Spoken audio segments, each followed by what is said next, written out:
Okay, this is a tutorial on changing the valve cover gasket on 2006 Chevy AVEO. Other years I'm sure are similar. So the problem we're trying to solve in this engine today with the valve cover gasket is all the oil seepage coming out this side here. As you look down here, also over here, this is all valve cover leakage. So we're going to go ahead and get started. So what we got over here, start with the beauty cover. These are Allen head screws. We're going to start removing those. These are 5mm Allen head screws. Here's a shot with the beauty cover removed. As you can see, we have some oil seepage up through this area too. Could actually be the original source of the seepage.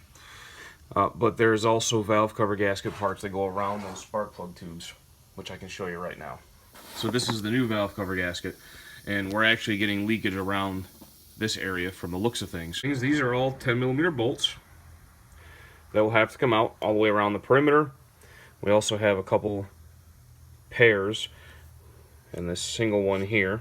You get that little rubber gasket out of the way. That was in this valley here. Put that to the side.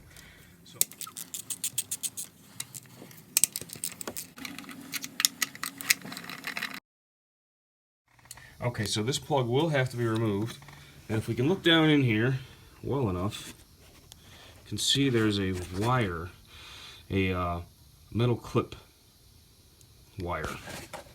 Okay, you're gonna press on that in like that. That's gonna let you release that plug, just like that. We better look at it here for you. So this is what you're pressing on. That releases the clip for that plug. So now, pretty much this whole thing is loose now. We're hung up on this side over here.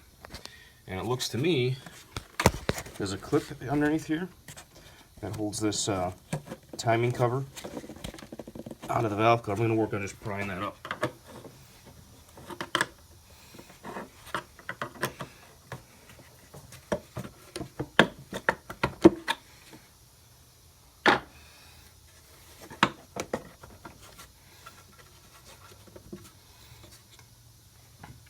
Forgot to disconnect the spark plug boots, which are going to be in the way also. I'm only disconnecting one side of these at a time, and I should be able to line them right back up just based on length. Should be no problem. So I got two different hoses here.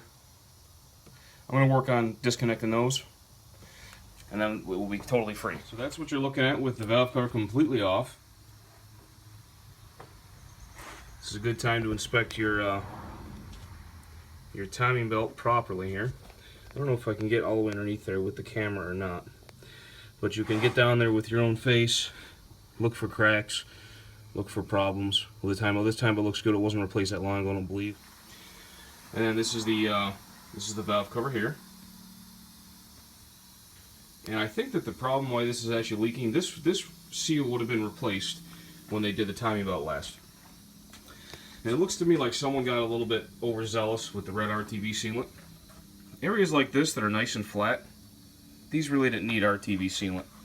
And the RTV that's here is just paper thin. It's causing more of a problem than it's really helping anything. Like this, see, this just peels right off. You know, then that tells me that originally it never had good adhesion. On a project like this where you want to apply a little bit extra RTV, is on all these rounded surfaces, right? Like this point right here, I'm pointing at, that's a hard contour for the rubber to make by itself without any help. So you use a little bit of RTV there on both sides of this, maybe a little bit on this rounded section here. But they definitely got overzealous there. And again, over here, you're gonna want to use a little bit at this sharp corner, and a little bit over this, just in case the rubber can't quite perfectly conform to that contour. But so when we reapply this, we'll use a different product. It's called the Right Stuff. We'll use a product here that serves a similar function, but it's called the Right Stuff, and we're able to apply that without even really waiting very long. This RTV has a set time, which is probably why they ended up leaking. They probably didn't let it set long enough before they started the engine with oil in it. So that's the removal process, and we'll get on to the reinstallation process. Okay, so your next step is you're going to be cleaning all these surfaces where that new rubber gasket's going to meet. You should be able to get it to basically a clean, shiny as possible metal surface. I always start with just a rag to pick up the stuff that's going to come off nice and easy for me. To get some of the more persistent gunk off there, I'm going to use a brake cleaner today, but I'm just spraying it on a towel and using that to help me wipe away the deposits. I'm not spraying it in the engine, I'm not spraying it on the engine. Make sure you don't do that. But using a little bit on a rag as a cleaning solvent is perfectly fine. I'm going to grab a nice fine sandpaper, relatively fine. This is a 220 I'm using right now. And especially at this corner, I don't know how much you can see, but at this corner right here, there's some buildup right around that screw hole. So I'm just going to go over it until that buildup is eliminated. Perimeter. Don't forget, you also have to clean these sections here where the spark plug wires go through. Because that, as I showed you on this car, was our chief problem. That was our chief issue.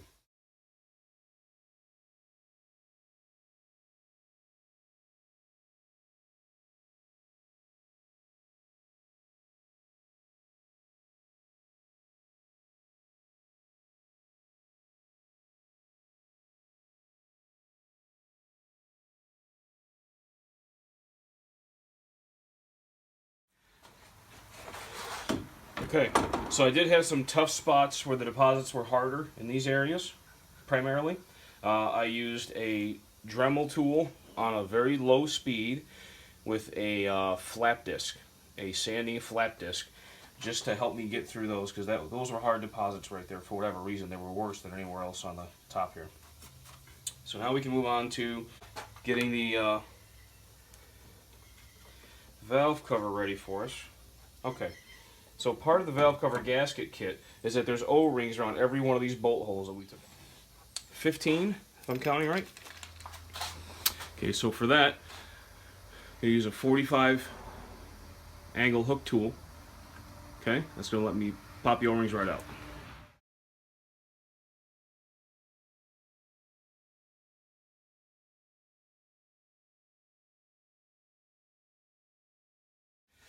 Okay, so with everything removed from that valve cover, all the parts and pieces that needed to come out for this project,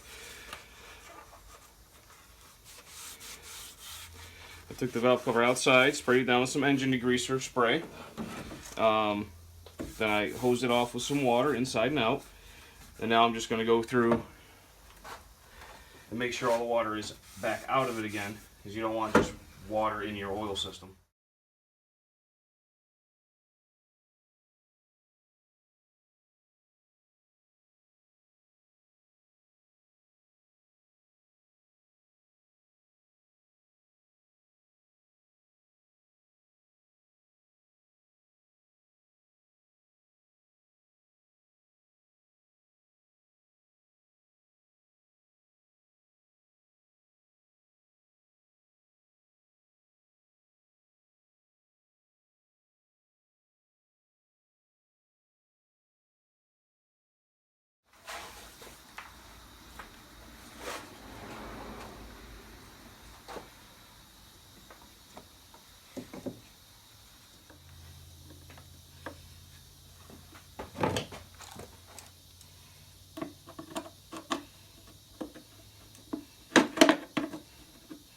Okay, so now because that the sealant that I chose to use will set up somewhat quickly, we're going to go ahead and pop these new O-rings. Pop these new O-rings in that came with the valve cover gasket kit. We're going to go ahead and start tightening down the valve cover bolts. Okay, so the way a tightening sequence like this works is you're going to start at the middle of the item, just enough so that they make contact. Okay, you can start to feel just a slight bit of tension there, where the screw or the bolt is starting to make contact with the, in this case, with the valve cover, right? Just a little tiny bit of pressure, okay?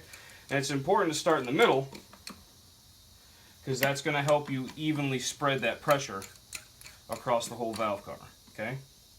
Then, from there, you'll go one side of the outside, you'll go one side just outside of center like that. Then you go the other side, outside of center, like that. Now, there are tightening sequences for these types of things in the vehicle service manuals. I don't have access to all those, but this is a good, reliable way of doing it without going exactly by the book. If you go exactly by the book, it'll actually tell you exactly which bolt in what order to torque down. That can be helpful, and I'm sure that there's value to that and there's a benefit to that. I'm sure that the way I'm teaching right now is not the absolute best way ever, but this is a good way that has served me well, and it follows the same principle of evenly trying to spread out the pressure along this whole mating surface. So now, all of these have been tightened gently, ever so gently, so that they just make contact. Now what you'll find is when you go back to the middle usually, these will feel looser again. Yep, because now you spread that pressure out and the middle part is not really that tight anymore. So what you're going to do is you're going to repeat that same process I just showed you until nothing is loose anymore. And you're just doing a very gentle amount of pressure. You'll see me go to the socket wrench after that. I'm still being really gentle even with the socket wrench. I'm going to look up the final torque values for these because I don't have them offhand. And then they will be torqued in that same pattern. Center, right, left, far right, far left. Torqued in that same pattern to whatever the factory spec is for that.